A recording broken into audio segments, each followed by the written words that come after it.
వచ్చినప్పుడు ఎరుకో గోడలోకి వెళ్ళి ముందు సేవకుడు ముందే చెప్పాడు ఏమని, దాంట్లో అదంతా శపించబడిన స్థలము, ఆ శపించబడిన దాంట్లో నుంచి మీరు ఏమి కూడా తీసుకొని రావద్దని చెప్పాడు. అయినా కూడా ఆ యొక్క ఇజ్రాయెల్ ప్రజలందరిలో ఒక వ్యక్తి తీసుకురావద్దన్న దాన్ని తీసుకుని వచ్చాడు. ఆయన పేరేం పేరు? గట్టిగా చెప్పండి. ఆకాన్. ఈ ఆకాను ఎప్పుడైతే తీసుకొని రాకూడదు, దేవుడు ఏదైతే వద్దన్నాడు తీసుకొని రావడం వల్ల ఇప్పుడు ఏమైందంట, ఆ కుటుంబం అంతటికి ఏమొచ్చింది? శాపం వచ్చింది. హల్లెలూయా. జాగ్రత్త పట్టిందంటే దేవునికి స్తోత్రం. మొట్టమొదటిగా సేవకుని మాట వినలేకపోయాడు. అతని కుటుంబం అంతా ఆకూరలో పడి ఆకూరలో అంతగానో నష్టం పడిపోవడానికి, ఈరోజు నీ కుటుంబమైనా నా కుటుంబమైనా ఎవరి కుటుంబమైనా శాపాలకు గురైపోతుంది, నష్టాలకు గురైపోతుంది, రోగాలు వస్తున్నాయి, సమస్యలు వస్తున్నాయి, ఇబ్బందులు వస్తున్నాయి, వ్యాధులు వస్తున్నాయి, అప్పుల పాలైపోతుందంటే వాటికి కారణాలలో మొట్టమొదటి కారణం నీవు దేవుని మాట వినకపోవటం, లేకపోతే నీ సేవకుని చెప్పిన మాట నువ్వు వినకపోవడం, నీ సేవకుని మాటకు వినకపోవడం, లోపడకపోవడం, విధేయత కలిగి లేకపోవడం వల్ల నీ కుటుంబానికి శాపం అనేది వెంటాడుతూ ఉంటుంది. నీ కుటుంబానికి వ్యాధులను వెంటాడుతూ ఉంటాయి. నీ కుటుంబానికి ఆదరణ అనేది లేక ఎప్పుడు ఏడుపుల చేత, వ్యాధుల చేత, ఇబ్బందుల చేత నీ కుటుంబం నలిగిపోతుందంటే దానికి కారణం నీవు దేవుని మాట వినలేకపోతున్నావు. కాబట్టే ఈ సమస్యలన్నిటికీ నువ్వు గురైపోతావు. దేవునికి స్తోత్రం చెప్పండి. ఇక రెండవ కారణం ఏంటంట, ఆయన చూడకూడని చూచాడంట. మనిషి పడిపోవడానికి కూడా మొట్టమొదటి కారణం ఏంటంట, చూపు. 4 రకాలైన చూపులు చెప్పిన గుర్తున్నాయా? చెప్పండి. మోహపు చూపు, ఓర చూపు, విషపు చూపు, 4వదిగా వెనుక చూపు. బాగానే గుర్తుంది మీ అందరికి. దేవునికి స్తోత్రం. ఈ 4 రకాలైన చూపులలో ఒక్క చూపు నీలో ఉన్నా నీవు నీ కుటుంబం కూడా ఏ లోయలో పడిపోద్ది అంటే దాని అర్థం ఏంది? శ్రమలు వస్తాయని. ఇప్పుడు చూడకుండా చూశాడు. 3వ కారణం ఏమొచ్చింది? ఆశించాడు. ఏది ఆశించాలి మనం కూడా గొప్ప సంపాదించాలి. హల్లెలూయా. ఆత్మ సంబంధమే, పర సంబంధమే. పర అంటే పరలోక సంబంధమే, భూ సంబంధం అంటే భూమి మీదకి సంబంధించినవి. ఇప్పుడు నువ్వు పర సంబంధమైన ఆశించాలా, భూ సంబంధమైన ఆశించాలా? కానీ మన ఆశలన్నీ భూమి మీదనే ఉంటాయి. ఒక ఇల్లు కట్టాలి, ఒక కారు కొనాలి, ఒక బండి కొనాలి, ఒక మంచి కొడుకు కావాలా, ఒక మంచి మనవడు కావాలా, ఈ లోక సంబంధమైనవే ఉండాలి, తప్పులేదు, దాంట్లో లేదు. కానీ అసలు అన్ని వీటి మీదనే ఉండకూడదు. నీ ఆశ అంతా పర సంబంధం. దాంట్లో ఎట్లా కోరుకోవాలి తెలుసా? నీ ఆశ ఏమంటే నేను ఒక ప్రార్థనా పరుడుగా మార్చబడాలి, నేను ఒక పాటలు పాడేవాడిగా నేను మార్చబడాలి, దేవుని కొరకు నేను వాడబడే వ్యక్తిగా నేను మార్చబడాలి. అది నీ ఆశయం ఉండాలి. దేవునికి స్తోత్రం. నీ ఆశని అంతకుముందు ఒక మాట చెప్పాను కదా, దుప్పి నీటి వాగుల కొరకు ఏ విధంగా అయితే ఆశపడుతుందో నా ప్రాణం కొరకు నిన్ను చూడాలని, నీ పని చెయ్యాలని, నీ గురించి ఆలోచించాలనే విధంగా ఆశపడగలిగితే నీకు రక్షణ అనేది వస్తూ ఉంటుంది. నీ కుటుంబానికి విమోచన అనేది వస్తూ ఉంటుంది. నీ కుటుంబంలో ఉన్న ఒకవేళ నీ కుటుంబం ఆ కోర్లలో పడిపోయినా నీ ఆశను బట్టి దేవుడు ఏం చేస్తాడంటే ఆ కోర్లోయల నుంచి నిన్ను పైకెత్తి అందరికి ఆశీర్వాదకరంగా మార్చేస్తాడు. దేవునికి స్తోత్రం చెప్పండి గట్టిగా. దాని తర్వాత ఏం చేశాడంటే ఆశించి ఏం చేసుకుంటే దాన్ని తీసుకున్నాడు. దేవునికి స్తోత్రం. తీసుకోవడం గురించి కూడా పోయినదని చెప్పినప్పుడు ఏం చెప్పాను? ఏం తీసుకున్నాడని చెప్పాను? పై వస్త్రం తీసుకున్నాను తెలుసు. అసలు ఏం చెప్పిన వాక్యం అంటున్నా. గేహాజీ ఏం తీసుకుండు? అవును రావు. కుష్టు తీసుకోండి. కరెక్ట్ చెప్పిన మాట. ఎలీషా గారి దగ్గరికి కుష్ఠరోగం ఒక ఆయన వచ్చిందని చెప్పిన గుర్తుందా? నయమాన్ ఒక వ్యక్తి కుష్ఠరోగంతో వచ్చిండు. కుష్ఠరోగంతో వస్తే ఆయన దగ్గర ఉన్న బంగారాన్ని అంతా ఎవరు ఆశించారు? ఇప్పుడు చెప్పాలి గేహాజీ. అది తీసుకుని ఆడ పెట్టుకోండు, ఆయన రూమ్లో పెట్టుకోగానే ఎలీషా గారు అడిగిండు, అయ్యా ఎక్కడికి పోయి ఇచ్చినావు గేహాజీ అంటే ఏం చెప్పిండు? నేను ఆడికి వాళ్ళు ఎక్కడే అన్నా నిలబడ్డా, మీకోసం ఎదురు చూస్తున్నా అని అబద్ధం చెప్పిండు. ఎప్పుడైతే ఆ మాట అన్నాడు వెంటనే ఎలీషా ఏమంటున్నాడు, నువ్వు ఏదైతే నయమాను దగ్గర నుంచి తెచ్చుకున్నావో అదే విధంగా ఆయనకున్న కుష్ఠరోగం కూడా నీకు వచ్చును కాక. ఆమె అనమాకండి. ఎప్పుడైతే వచ్చును గాక అని అన్నాడో ఎగ చూసుకో, గేహాజీ దేహం అంతా పై నుంచి కింద దాకా నల్లపడదా, తెల్లగా అయిపోయిందంట. దాని అర్థం ఏంటంటే కుష్ఠరోగం వచ్చేసి. ఏం తెచ్చుకోండి ఇప్పుడు? ఎందువల్ల వచ్చింది అది? ఏం తీసుకురావడం వల్ల? ఆయనది కాని దాన్ని ఆశించాడు. ఒకటే గుర్తు పెట్టుకోవాలి, బైబిల్ ఒక మాట ఉంది తెలుసా, తనది కాని దానిని ఆక్రమించుకొని అభివృద్ధి చేసుకుని వానికి శ్రమ అని బైబిల్లో ఉంది. నీది కానిది నీకు వద్దు, నీదైంది మాత్రం వదులుకోమాక. ఇప్పుడు ఆ ధనమంతా నయమందా గేహాజిదే? నయమంది. కానీ ఏం చేసిండు? అయ్యగారికి కావాలని చెప్పేసి తెచ్చుకుంటూ, దాంతోపాటు ఏమొచ్చింది? ఫ్రీగా కుష్ఠరోగం కూడా ఫ్రీగా వచ్చింది, 1 రూపాయి పెట్టాల్సిన అవసరం లేకుండా. హల్లెలూయా. ఇంకొక వ్యక్తి గురించి కూడా చెప్పాను. ఒక వ్యక్తికి ఒక ద్రాక్ష తోట ఉందని చెప్పాను. ఆ ద్రాక్ష తోట రాజు ఇంటి పక్కనే అనుకున్న ద్రాక్ష తోట నాకు కూడా కావాలని చెప్పేసి ఆయన ఆశించాడు. ఏం పేరు? నాబోతు. హల్లెలూయా. ఆయన పేరు, ద్రాక్ష తోట ఓనర్ పేరు ఏం పేరు? చెప్పాలా? ఆహాబేనా? నాబోతేమో ద్రాక్ష తోట ఓనరు, ఆహాబేమో ఆ పట్టణానికి రాజు. ఇప్పుడు పట్టణానికి అనుకున్న ద్రాక్ష తోట నాబోతుది. రాజుకి ఆశ పుట్టింది, నా ఇంటి పక్కనే ఉంది, నా పొలం పక్కనే ఉంది, అది నేను తీసుకుంటే బాగా ఆశించి తీసుకుందాం అనుకున్నాడు. తీసుకునేది ఏదో మంచిగా తీసుకున్నా బాగుండేది. ఆయన ఏమో ఏమన్నామన్నాడు, అయ్యా నాబోతు నీ ద్రాక్ష తోట నాకు ఇయ్యి అంటే ఏనేమండు నాబోతు ఏమన్నా నేను ఇవ్వను. ఎందుకు? అది నా పితరుల కాలం నుంచి వస్తుంది, నేను ఎవరికి ఇవ్వలేను, ఇది నా పిల్లల తరతరాలే పోవాలి, కానీ నేను ఎవ్వరికి ఇవ్వనని చెప్పేసి. హల్లెలూయా. ఎప్పుడైతే ఇయ్యనో అన్నాడు, రాజు ఏం చేసిండు మరి? ఇప్పుడు భలే వచ్చింది. ఏం చేసిండంట? అలిగిండంట. ఇప్పుడు ఆడలు అలుగుతారు చూడు, ఆడలు అలుగుతారు, మొగలు అలుగుతారు, బాగా చిన్నపిల్లలు అలుగుతారా? ఎవరు అలుగుతారు? చిన్నపిల్లలు అలుగుతారా, ఆడలు అలుగుతారా? ఇప్పటికి ఇంకా అలుగుడు చాలా ఉన్నాయి. ఇప్పుడు ఈ అలుగుళ్ళు మనం ఎట్ట అలుగుతామో, ఆ రోజు రాజు అలిగిండంట. రాజు అలిగి ఇంటికి పోయి పడుకున్నంట. బాగా బాధపడుతుంటే భార్య వచ్చేసి, ఏమండి ఏందండి అట్టలికి పడుకుర్రు? ఏంటంటే, నేను ద్రాక్ష తోట అడిగినే, ఈయనన్నాడు అందుకే బాధ వస్తుంది అని చెప్పేసి పడుకో. నువ్వు రాజువి, నువ్వు అడిగితే ఏదైనా నీ కాళ్ళ దగ్గరకు వస్తుంది, నువ్వు పడుకుని మీద సిగ్గులు ఎక్కడని చెప్పేసి తిట్టేసి ఏమేం చేసింది? 2 దొంగల్ని మాయమాట చెప్పించేసి, నాబోతు మీద దొంగ సమాచారం చెప్పించేసి, అబద్ధాలు చెప్పించేసి చంపించేసింది. చంపించగానే నాబోతు యొక్క రక్తం అంతా కుక్కలు నాకినాయి అంట. అదే శాపం ఇప్పుడు ఆహాబు యొక్క భార్యకి, ఆహాబు యొక్క బంధువులకి, ఆహాబు యొక్క పిల్లల తరతరాలు కూడా వచ్చేసింది. ఎందుకు వచ్చింది ఆ శాపం? తనది కాని దానిని ఆక్రమించుకున్నాడు. ఇప్పుడేమొచ్చింది? శ్రమ. నీది కాని దానిని, అది వడ్డీ అయినా, నీది కాని దాని లంచమైనా, నీది కానిది డబ్బైనా, నీది కానిది ఇల్లైనా, నీది కాని వస్త్రమైనా, నీది కాని ఏదైనా నీ ఇంటిలోనికి వచ్చిందంటే నీ ఇంటిలో ఉన్న వారందరూ ఆ కోర్లులో పడిపోతారు. దాంట్లో నో డౌట్ అబౌట్. హల్లెలూయా. కష్టాలొద్దు, నాకు శ్రమలొద్దు, ఇబ్బందులు వద్దు అంటే నీది కానిదని నువ్వు తెచ్చుకోవద్దు. నీ గేటు దాటు కదా, నీ తలుపు లోపలికి కూడా రాకూడదు. అసలు తలుపు కాదు, ముందు గేటే దాటకూడదు. నీది కానిది, ఇది నాది కాదు, ఇది నాకు సంబంధం లేనిది. నువ్వు ఇంటికి తెచ్చుకొని కోడళ్ళైనా, అల్లులైనా, బిడ్డలైనా ఎట్లా రావాలి? ఎట్లాంటి వాళ్ళు రావాలి? ఎట్లాంటి వాళ్ళు తెచ్చుకోవాలి? క్రైస్తవులైన వారిని నువ్వు తెచ్చుకోవాలి. వాళ్ళు తెచ్చుకున్నావు అనుకో, వారి ద్వారా నీ కుటుంబం ఇంకా ఎదిగిద్ది. ఒక ప్రార్థనా పర్రాలు తెచ్చుకున్నావు అనుకో, ఆ ప్రార్థనా పర్రాల ద్వారా ఆ ప్రార్థన నీ కుటుంబానికి తోడై, నీ కుటుంబానికి తోడు ఇంకా ఆశీర్వదిస్తాడు. ఒకవేళ అన్ని రోజులు తెచ్చుకుంటే ఏం కాదు, అన్ని రోజులు తెచ్చుకొని మేమందరం మార్చేస్తారా? మారిపోతారా? హల్లెలూయా. చిన్నగా భర్త మారిపోతారు. ఏమండి ఇంకో నాకు రోజు చిన్నప్పటి నుంచి అలవాటు ఉందండి, కార్తీక దీపం చూసే అలవాటు, ఒక్కరోజు చూద్దా అంటే, సరే చూసుకో అంటాడు. ఒకరోజు కనుక వారం అయింది, వారం నెల అయింది, నెల సంవత్సరం అయింది, ఇంకేముంది, అందరూ మారిపోతారు. దేవునికి స్తోత్రం చెప్పండి గట్టిగా. హల్లెలూయా. ఇప్పుడు ఏం తెచ్చుకోవడం వల్ల నీకు కుటుంబానికి శ్రమ వచ్చింది? అన్యులు తెచ్చుకోవడం. అంటే నువ్వు ఏది తెచ్చుకోవాలో అదే తెచ్చుకోవాలి. ఇప్పుడు ఆకాను తనది కాని దాన్ని తీసుకొచ్చుకున్నాడు. తెచ్చుకోవడం వల్ల కుటుంబం అంతా ఎక్కడ పడిపోయింది? ఆకోరులో. నీ కుటుంబమైనా, ఎవరి కుటుంబమైనా ఈరోజు శ్రమల పాలైపోతుంది. ఆకోరులో అనే శ్రమల్లో, ఇబ్బందులు, ఇరుకుల్లో పడిపోతుందంటే నీది కానిది ఏదో నీ ఇంట్లో ఉన్నది. ఇప్పుడు నువ్వేం చేయాలి తెలుసా? దాన్ని వెంటనే తీసి బయటపడేయాలి.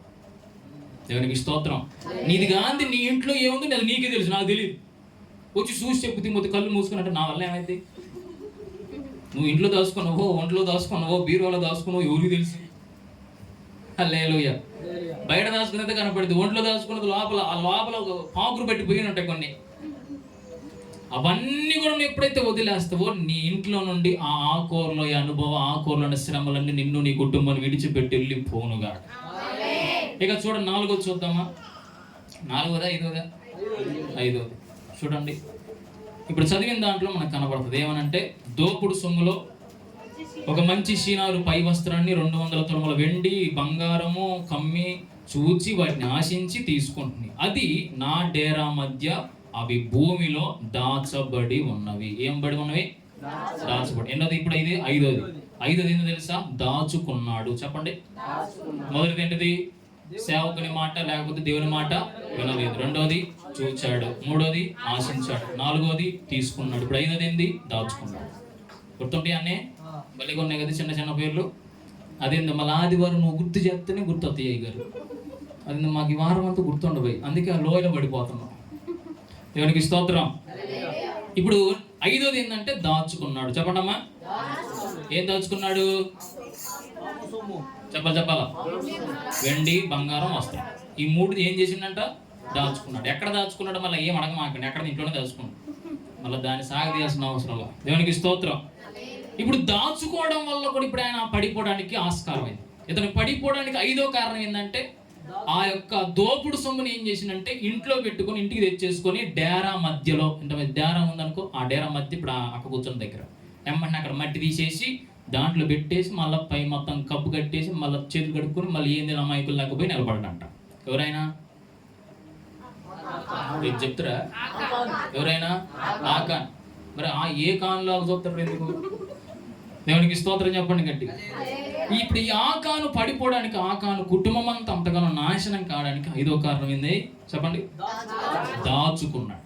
ఈ దాచుకున్నవి అనేది కూడా అది ఆత్మీయమైన సాదృశ్యం దేని కనపడుతుంది అంటే, పాపంను మనం దాచుకున్నా, పాపం మనం చేస్తూ మనం దాచుకున్నా కూడా, ఎప్పుడైతే నువ్వు పాపాన్ని దాచుకుంటావో, చేస్తున్న పనిని దాన్ని ఒప్పుకోకుండా విడిచిపెట్టకుండా దాచుకుంటావో, నువ్వు దాచుకునే విధానాన్ని బట్టి నిన్ను నీ కుటుంబాన్ని దేవుడు తీసుకువెళ్ళి ఏలోయా ఆ కూరలో పడేస్తా అంటాడు. అందును బట్టి మనకు శ్రమలు అనేవి వస్తున్నాయి. మనం దాచుకోకూడదు. ఏదైతే దాచుకోవాలో అదే దాచుకోవాలి.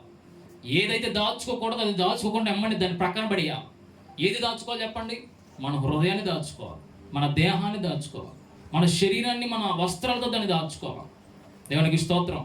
4 గోడల మధ్య నువ్వు ఏది చేస్తున్నా కూడా అది దాచుకోవడం అంటారులే, కానీ 4 గోడల మధ్య నువ్వు ఏది చేస్తున్నా ఎవరు చూసినా చూడకపోయినా ఒక ఆయన మాత్రం నిన్ను చూస్తూనే ఉంటాడు. హల్లెలూయా. చూడండి ఒకసారి హెబ్రీయులకు రాసిన పత్రిక 4వ అధ్యాయం. హెబ్రీయులకు రాసిన పత్రిక 4వ అధ్యాయం 13వ వచనం. హెబ్రీయులకు రాసిన పత్రిక 4వ అధ్యాయం 13వ వచనం. దొరకట్లేదా? 4:13. మరియు ఆయన దృష్టికి కనబడని స్పష్టము ఏదియు లేదు. మనం ఎవరికి లెక్క చెప్పవలసి ఉన్నదో ఆ దేవుని కనులకు సమస్తము మరుగులేక తేటగా ఉన్నది. దేవునికి స్తోత్రం చెప్పండి.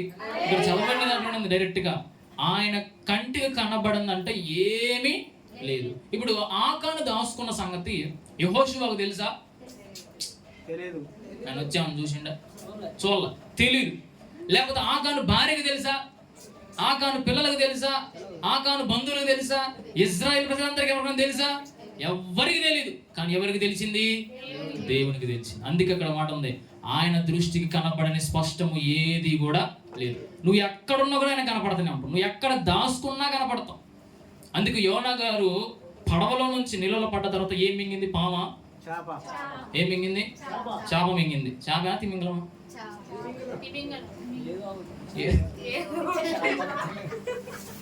చేప తిమింగలమా? సరే, ఏదో ఒకటి చిన్ని అన్నట్టే ఏదో మింగింది. ఇప్పుడు మింగినా కూడా, ఇప్పుడు ఆ చేప మింగినా కూడా ఆ చేప గర్భంలో నుంచి ఆయన ఏం చేస్తాడు? నిద్రపోతాడా? ప్రార్థన చేస్తాడు. ఇప్పుడు ప్రార్థన చేసే సంగతి దేవునికి కూడా తెలిసిపోయింది. అంటే నువ్వేంది? సముద్ర అడుగులో ఉన్నా కూడా నిన్ను చూడగల దేవుడు మన దేవుడు.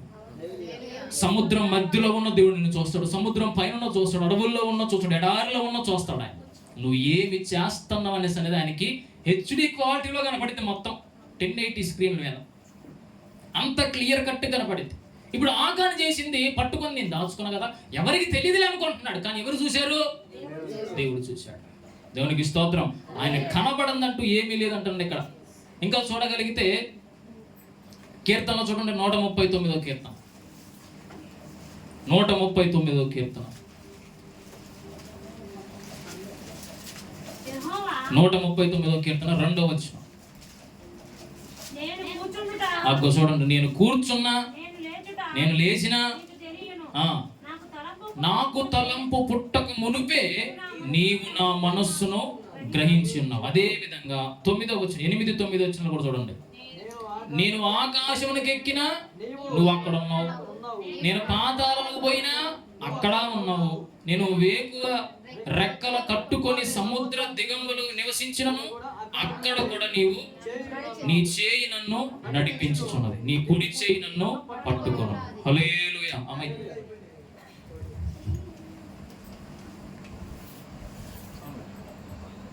హల్లెలూయా, చెప్పండి గట్టిగా. 2వ వచనంలో చూడండి, 2వ వచనంలో కూర్చున్నా కనపడుతుందంట, లేచినా కనపడుతుందంట. తలంపు ఏంది? తలంపు ఒకటి మనం ఆలోచన చేస్తాం, ఏదైనా చేయాలంటే మనం ఒక ఆలోచన చేస్తాం. కానీ ఇక్కడ దేవుడు అన్న తెలుసా, నీవు ఆలోచన చేయక ముందే నువ్వు ఏమి ఆలోచిస్తావు అనేది కూడా దేవుడు తెలుసు అంట. హల్లెలూయా. ఇక్కడ 8, 9 వచనాలు చూస్తే, నువ్వు ఆకాశంలోకి ఎక్కినా కూడా నన్ను ఎవరు చూడరులే, ఆకాశం నేను ఒక్కనే ఉన్నా అనుకుంటావు నువ్వు, కానీ ఆకాశంలో కూడా నిన్ను చూడగల దేవుడు ఎవరైనా ఉన్నారంటే అది కేవలం నజరేయుడైన యేసు మాత్రమే. పాతాళంలో నువ్వు ఉన్నా కూడా ఎవరు కనపడతావు? నువ్వు యేసే కనపడుతున్నావు. మరి ఇంతగానో దేవుడు కను దృష్టి ఉన్నప్పుడు ఇంట్లో డేరా మధ్యలో మట్టి తీసేసి కప్పెత్త దేవుడు చూడ్డా? హల్లెలూయా. దీన్ని బట్టి చూస్తే నీవు దాచిపెట్టిన ప్రతి ఒక్కటి కూడా దేవుడు చూసిండు ఆల్రెడీ. హల్లెలూయా. నీవు ఏది దాచుకోవాలో అదే దాచుకోవాలి. నీ ఇంటిలో అయినా, నీ ఒంటిలో అయినా, నీ ఎక్కడైనా సరే నువ్వు ఏది దాచుకోవాలో అదే దాచుకోవాలా. ఇప్పుడు ఈయన ఏది దాచుకున్నాడంట? దోపుడు సొమ్మును దాచుకున్నాడు, శపించబడిని దాచుకున్నాడు. ఎప్పుడైతే శపించబడింది ఇంట్లోకి వచ్చిందో, దోపుడు సొమ్ము ఎప్పుడైతే ఇంట్లో తీసుకొచ్చి దాచుకున్నాడో, దాచుకున్న దానిని బట్టి ఇప్పుడు కుటుంబం అంతా శాపాన్ని అనుభవిస్తుంది. ఆ శాపం వల్ల కుటుంబం అంతా మరణం అయిపోయింది. మన కుటుంబాలైనా కూడా అంతే, నువ్వు ఏది దాచుకోవాలో అదే దాచుకోవాలి. దేవునికి స్తోత్రం చెప్పండి గట్టిగా. హల్లెలూయా. ఇప్పుడు చూడగలిగితే దావీదు ఒకసారి పాపం చేశాడు. మిద్దె మీదకి ఎక్కి అట్టిడు తిరుగుతుండగా అతనికి ఒక స్త్రీ స్నానం చేస్తూ కనబడితే వెంటనే ఆమెను తెచ్చేసుకుని ఆమెతో పాపం చేస్తాడు. పాపం చేసిందని ఆయన ఏం చేసింది తెలుసా? దాచేసుకున్నాడు, కప్పేసుకున్నాడు, ఏం కాదులే అని చెప్పేసి. ఇది బయటికి రాకూడదని చెప్పేసి ఏం చేసిందంటే తెచ్చుకున్న స్త్రీ యొక్క భర్తను చంపేసిండు. చెప్పింది అర్థమవుతుందా? తెచ్చుకున్న స్త్రీ ఉంది కదా, ఆ బెత్షెబా యొక్క భర్త ఊరియా, ఆయన్ను కూడా చంపేసేసి, అబ్బా ఇక నేను మొత్తం కప్పేసిన, ఇక ఇది ఎవరు చూడలే, ఇక ఏం కాదు అని మంచిగా హ్యాపీగా ఉన్నాడు. కానీ వెంటనే మరి ఎవరు చూశారు అది సంగతి? దేవుడు చూశాడు. వెంటనే ఏం చేసి తెలుసా? నాతాను ప్రవక్తను పంపించేసి ఒక మంచి పొడుపు కథ లాగేసింది. నాతాను ప్రవక్త దావీదుతో అంటాడు, అయ్యా దావీదు, ఒక ఆయనకి 100 గొర్రెలు ఉన్నాయి. ఆ పనోడి దగ్గర ఒకటే ఒక గొర్రె ఉంది. ఈ 100 గొర్రెలు కలిగిన వాడు ఒక్క గొర్రె ఉన్న వాడి దగ్గర నుంచి ఆ ఒక్క గొర్రె కూడా తీసుకుంటూ, ఇప్పుడు 100 గొర్రెలు కలిగినవన్నీ ఏం చెయ్యాలి అని నాతాను ప్రవక్త దావీదు రాజుని అడిగిండు. అర్థమైందా? 100 గొర్రెలోడు ఏం చేసిండంట? ఒక్క గొర్రెలను కూడా గొర్రెను తీసుకున్నట్ట. ఇప్పుడు 100 గొర్రెలు కలిగినవన్నీ ఏం చేయాలని నాతాను ప్రవక్త దావీదుని అడిగితే దావీదు అంటున్నాడు, వాడిని చంపేయాలా, వాడిని నాశనం చేయాలి, వాడు అంతా అట్ట చేసిండా ఎట్ట చేసిండా అని ఆ మాటలు ఈ మాటలు చెప్పేసరికి నాతాను ప్రవక్త అంతే అంతే అంతే అని చెప్పేసి, ఆడెవడో కాదు నువ్వే అన్నాడంట. ఎవరు? ఎవరా నాయనా? ఎవరు? దావీదు. హల్లెలూయా. ఇప్పుడు దావీదు నేనేం చేసిన, నాకు గొర్రెలాడి నువ్వు బలి కొనమంటే, నీకు ఆల్రెడీ పెళ్ళిళ్ళు అయినాయి, పెళ్ళి కాదు పెళ్ళిళ్ళు అయినాయి అంటే కదా, అంటే ఆల్మోస్ట్ 100 గొర్రెలతో సమానం అవన్నీ. ఇప్పుడు ఒక గొర్రె ఎవరికి ఊరికి ఒక గొర్రె అంటే ఒక భార్య ఉన్న ఒక్క భార్యను ఇప్పుడు నువ్వేం చేసినావు? ఆ గొర్రెను కూడా తెచ్చేసుకుని ఇప్పుడు నేనేం చేయాలి చెప్పు? ఆయన వచ్చి మాట్లాడిన దాకా కూడా ఈ దావీదుకి మాత్రం నోరు తెరిచి దేవుడితో కూడా చెప్పట్లేదు, దాన్ని కప్పేసిండు, మొత్తం దాచేసిండు. భార్యను తెచ్చేసుకుని పాపం చేసిందాక భార్య యొక్క భర్తను కూడా చంపేసిండు యుద్ధంలో. ఇట్లా చేసి ఇక నేను నాకు ఏం కాదులే, ఎవరు చూడట్లేదులే, ఏం కాదని చెప్పేసి కప్పేసిండు అంతా. మరి ఎవరు చూశారు? చూసిండు, వెంటనే చంపేసిండు. తను చేసిన పాపం ద్వారా పుట్టిన మొట్టమొదటి బిడ్డను దేవుడు వెంటనే చంపేశాడు. తన కుమారులు చేసిన పాపాన్ని బట్టి కుమారులను కూడా చంపేసిండు. దేవునికి స్తోత్రం చెప్పండి గట్టిగా. శాపం అనేది చూడండి ఏ విధంగా అయితే కుటుంబానికి వచ్చేసిందో. తల్లిదండ్రులు చేసిన పాపం ఇప్పుడు ఏమని తెలుసా? తనకున్న కుమారుల మీదకి వచ్చేసింది శాపం. ఏం కాదులే అనుకున్నాడు, కుమారుడు చనిపోయాడు, పెద్ద కొడుకు చనిపోయాడు, అమ్మోడు చనిపోయారు, తన బిడ్డ చనిపోయింది. ఈ విధంగా శాపం ఎందుకు వచ్చేసిందంట?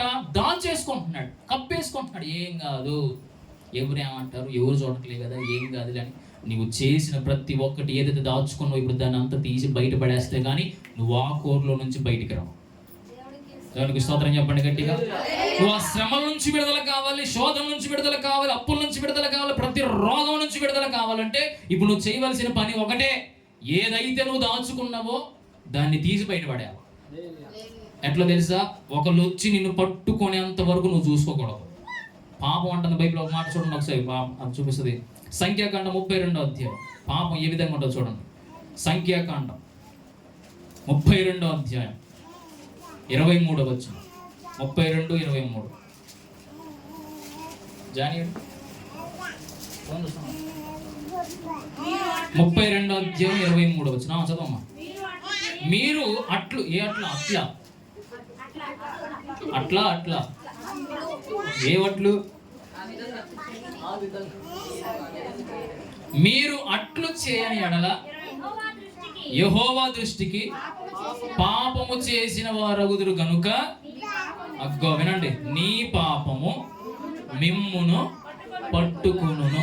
అమ్మా అభిషేకం ఎక్కువైపోతుంది, పక్క దేవునికి స్తోత్రం చెప్పండి గట్టిగా. ఏముంది ఇక్కడ? మీ పాపము, గట్టిగా మీ పాపము మిమ్మును పట్టుకు. అంటే ఒకళ్ళు పట్టుకుంటే బాగుంటుందా, మనంతటి మనం వదిలేస్తే బాగుంటుందా? చెప్పాలా? మనంతటా మనం వదిలేసుకుంటే అది ఎవరికి తెలియదు, దేవుడు ఒకటి తెలిసింది కాబట్టి క్లోజ్, అక్కడతో క్లోజ్ అయిపోతుంది.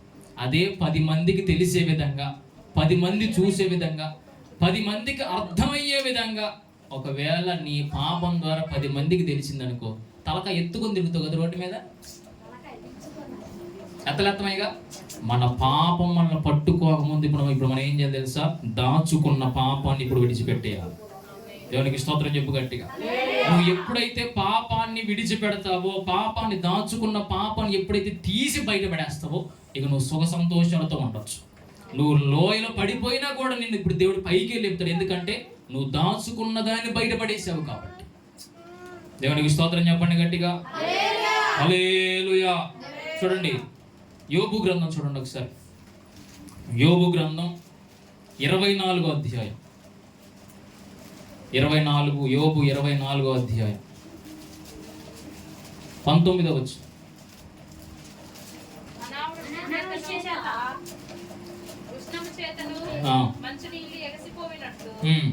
పాతాళము పాపము చేసిన వారిని పట్టుకోండి. ఇందాకేమనుంది? పాపము, మీ పాపము మిమ్మును పట్టుకోండి. ఇప్పుడు ఇంకా ఏం పట్టుకుంటుందండి? ఇప్పుడు పాతాళం కూడా పట్టుకుంటుందంట. ఎవరిని? పాపం చేసేవారు. అంటే పాతాళం పట్టుకుంటుంది అంటే దాని అర్థం ఎక్కడికి పోతామని? పాతాళం పోయామంటే డైరెక్ట్ ఆటోమేటిక్గా ఎక్కడికే? నరకానికి. మళ్ళీ అక్కడ నుంచి టికెట్ వేసుకుని ఫ్లైట్ ఎక్కి పైకి పోయింది. ఎక్కడి నుంచి? పాతాళం నుంచి ఇంకా లోపల పోవడమే తప్ప పైకి రావడం ఉండవు. ఇప్పుడు పాతాళానికి పోవడం కూడా గల కారణం ఏంటంట? పాపం. దేవునికి స్తోత్రం చెప్పండి. ఏదైతే నువ్వు దాచుకున్నావో ఈ రాత్రి నీతో హెచ్చరించి దేవుడు మాట్లాడుతున్నమాట. దాచుకున్న ప్రతి ఒక్క పాపం త్వరగా నువ్వు దాన్ని తీసి బయటపడేయాలి. ఎవరికి తెలియకుండా తాగుతున్నా, ఎవరికి తెలియకుండా పీల్చుతున్నా, అంటే ఎవరికి తెలియకుండా చూస్తున్నా ఏంటిది? ఎవరికి తెలియకుండా చేస్తున్నా ఏంటిది? ఎవరికి తెలియకుండా ఆలోచిస్తున్నా ఏంటిది? ఎవరు చూస్తున్నారు మరి? ఎవరు చూసినా చూడకుండా దాన్ని దాచుకుంటున్నావు, విడిచిపెట్టట్లా. ఇప్పుడు ఒక్కసారి చూసినావు, వదిలేద్దాం అనుకున్నావు, వదిలేసినట్టే నిజంగా వదిలేసినావు. మరలా చూస్తామంటే అది ఉన్నదా, పోయిందా? ఇంకా అంటే దాచుకున్నట్టేగా. నువ్వు మరలా ఒక పాపం చేస్తున్నా, చూస్తున్నా, అనుభవిస్తున్నా, ఆలోచిస్తున్నా, దాని అర్థం నీలో ఇంకా పాపం దాచబడి ఉన్నది. ఇప్పుడు ఆ పాపాన్ని విడిచిపెట్టకపోతే నెంబర్ 1 పాపం నిన్ను పట్టుకుంటుంది, నెంబర్ 2 ఆ పాపం నిన్ను పాతాళానికి తీసుకుపోతుంది. ఏది కావాలి ఇప్పుడు? వదిలేస్తావా, బయటపడేస్తావా, ఉంచుకుంటావా? అంటే ఉందా పాపం వల్ల? భలే ఒప్పుకుంటారే. దేవునికి స్తోత్రం చెప్పండి గట్టిగా. హల్లెలూయా. పాపం అంటుంది ఒకటి, అదేంటి బహిర్గతంగా రెడ్ హ్యాండ్ అంటారు చూడండి, అంటే అందరికి తెలిసే విధంగా రెడ్ హ్యాండెడ్ అంటారు, అంటే పోలీసులకి ఎక్కువ వస్తుంది అన్నమాట. అవును కదా. మొన్న ఒకడు అంతే అక్రమ సంబంధం, భార్యతో అక్రమ సంబంధం పెట్టుకొని లోపల భార్యతో ఉంటే, అంటే భార్య కాదు, ఒక ఆయన దగ్గరికి ఆఫీస్కి వచ్చిన ఒక స్త్రీతో లోపల ఉంటే 4 గంటనే ఆమెకు అభిషేకం అయిపోతుంది.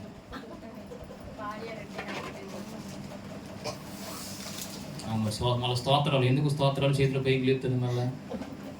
హల్లెలూయా. ఇంకా గట్టి స్తోత్రం చెప్పండి. ఆ అక్రమ సంబంధం పెట్టుకుని స్త్రీతో లోపల ఉంటే సడన్ గా భార్య వచ్చేసింది.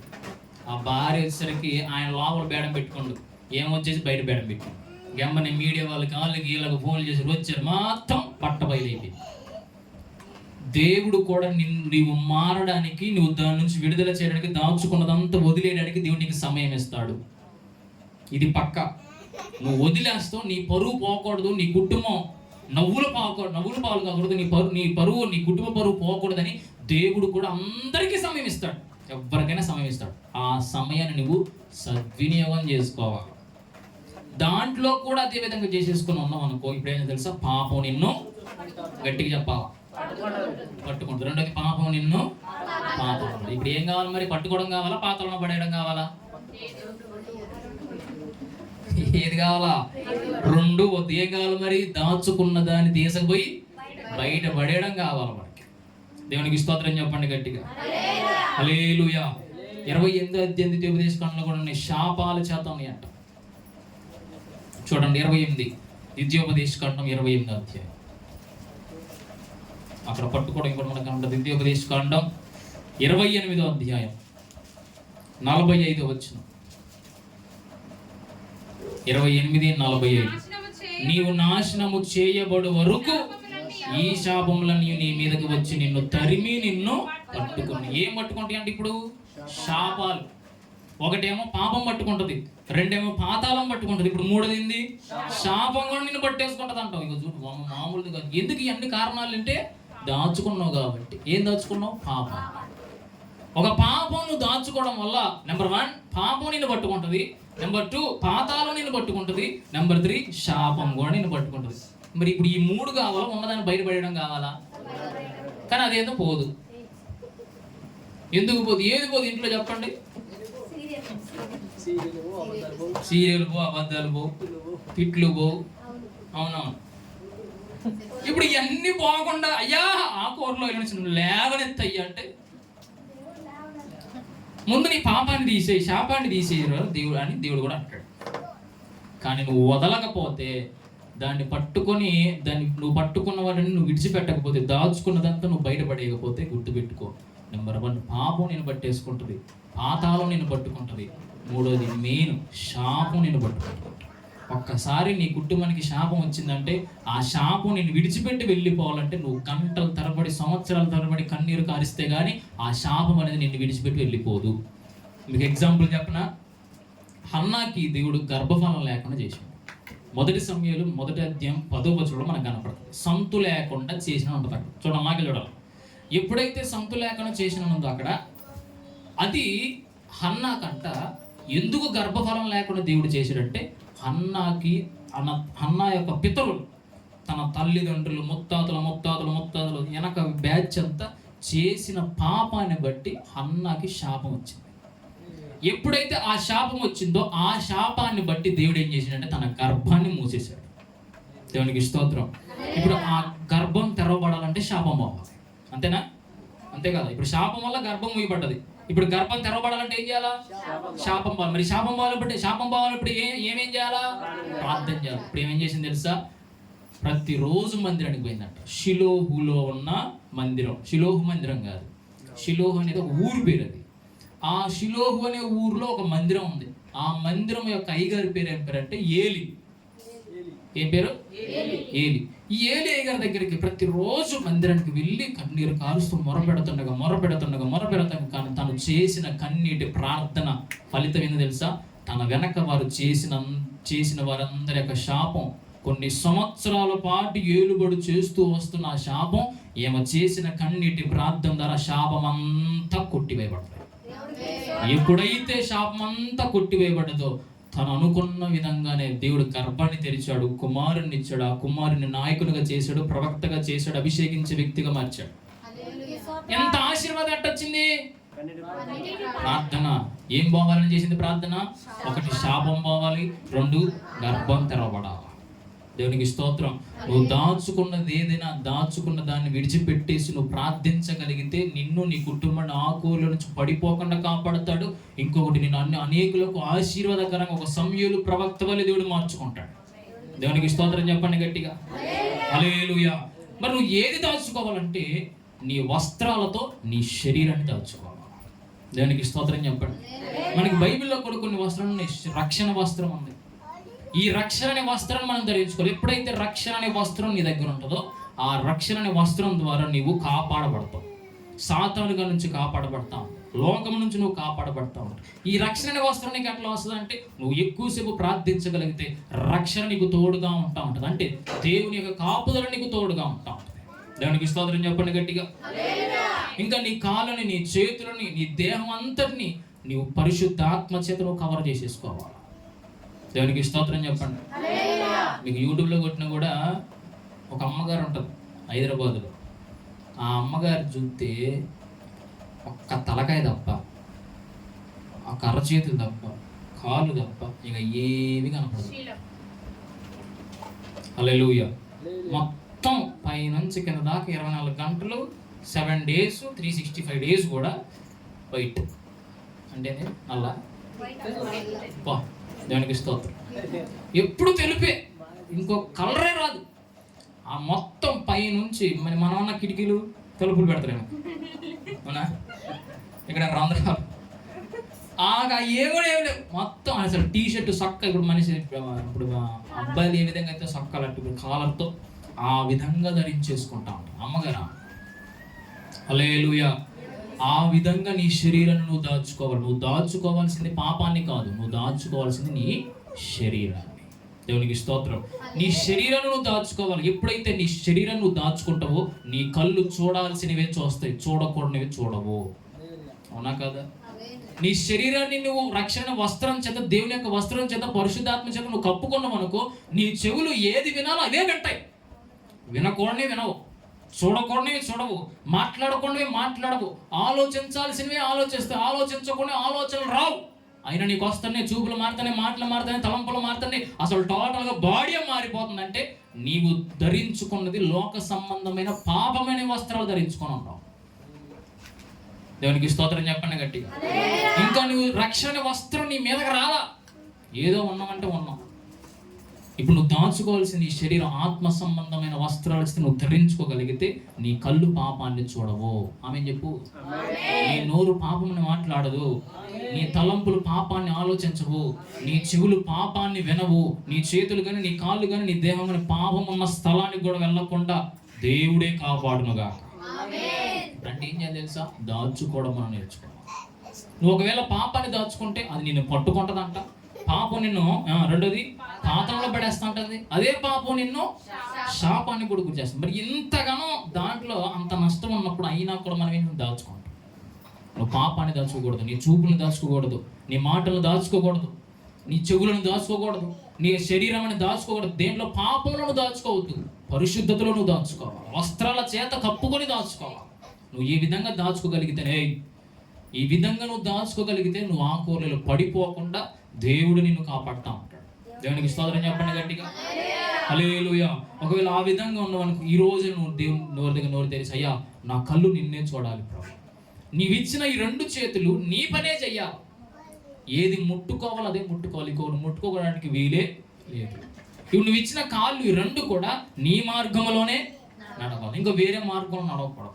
నీవిచ్చిన ఈ 2 కళ్ళు కూడా నిన్ను మాత్రమే చూడాలి. నీవిచ్చిన ఈ చెవులు నీ స్వరాన్ని వినాలి, నీ పాటలు వినాలి, నీ వాక్యాన్ని వినాలి. నీవిచ్చిన ఈ నోరు నిన్ను మహిమపరచాలి. ఈ నోరు నీ యొక్క మాటలే బయటికి రావాలి. సమాధానకరమైన మాటలు, సంతోషకరమైన మాటలు నేను పలకతా ఉండాలి. అవన్నీ ఎప్పుడు వస్తాయో తెలుసా? నీవు రక్షణ అనే వస్త్రాన్ని ధరించుకున్నప్పుడు. దేవునికి స్తోత్రం చెప్పండి గట్టిగా. ఇంకా స్తోత్రం చెప్పండి గట్టిగా. పాపాన్ని దాచుకోవడం వల్ల నీకు శ్రమలనే వస్తూ ఉంటాయి. పాపాన్ని దాచుకోవడం వల్ల నాకెళ్ళి చూడాలి. పాపాన్ని దాచుకోవడం వల్ల శోధనలనే వస్తూ ఉంటాయి. పాపాన్ని దాచుకోవడం వల్ల ఇబ్బందులనే వస్తూ ఉంటాయి. పాపాన్ని దాచుకోవడం వల్ల బాధలనే వస్తూ ఉంటాయి. ఈ పాపం దాచుకోవడం వల్ల ఇప్పుడు చివరికి ఎక్కడ పడిపోతావు? గట్టిగా గట్టిగా ఆకుకూరలో పడిపోతావు. ఇప్పుడు పడిపోవడానికి నా 5వ కారణం ఏం చెప్పండి? ఇప్పుడు దాచుకోవడం. దేవునికి స్తోత్రం చెప్పండి గట్టిగా. కాబట్టి ఇటువంటి దాచుకునే విధానం మనలో ఉండకుండా మనం ఇప్పుడు ఏం చేయాలంటే, ఏం దాచుకోవాలా? మన శరీరాన్ని దాచుకోవాలి, మన కళ్ళని దాచుకోవాలి, మన చెవులను దాచుకోవాలి, మన తల, మన చేతులు, దేవుడు ఇచ్చిన ప్రతి అవయవాలన్నీ నీ యొక్క దేవుని యొక్క వస్త్రాలతో, దేవుని యొక్క శక్తితో, దేవుని యొక్క పరిశుద్ధాత్మ చేత నువ్వు కప్పుకున్నావు అనుకో, అవన్నీ ఆకాను ఏ విధంగా అయితే అక్కడికి పోయి దాన్ని ఏ విధంగా తెచ్చుకొని దాచుకున్నాడో ఆ విధంగా పోకుండా దేవుడు నిన్ను కాపాడతాం. దేవునికి స్తోత్రం చెప్పండి గట్టిగా. ఇప్పుడు చెప్పండి, మొట్టమొదటిగా ఆకాను యొక్క కుటుంబం అంతా ఆకుకూరలలో పడిపోవడానికి మొట్టమొదటి కారణం దేవుని మాట వినకపోవడం. రెండోది ఏంటిదంట? చూచాడు. మూడోది ఆశించాడు. నాలుగోది తీసుకున్నాడు. ఇప్పుడు 5ది ఏంది? దాచుకున్నాడు. దేవునికి స్తోత్రం. ఇంకా ఏమున్నాయి? ఇంకా 3 ఉన్నాయి. మొత్తం చెప్పిన 8 కారణాలు. 8 కారణాలు ఇప్పుడు ఎన్ని అయిపోయినాయి? ఇప్పుడు చెప్పండి. ఒకటి చిన్న గట్టి చెప్తాడు. రెండోది ఏం చూశాడు? మూడోది ఇంకా బయట కుర్చీలు కూర్చుని రావట్లేదు సోమరాలు. మూడోది ఆశించాడు. 4వది తీసుకున్నాడు. 5వది దాచుకున్నాడు. 6వది వచ్చారు. దేవుడి కొన్ని మాటలు దీవించును గాక.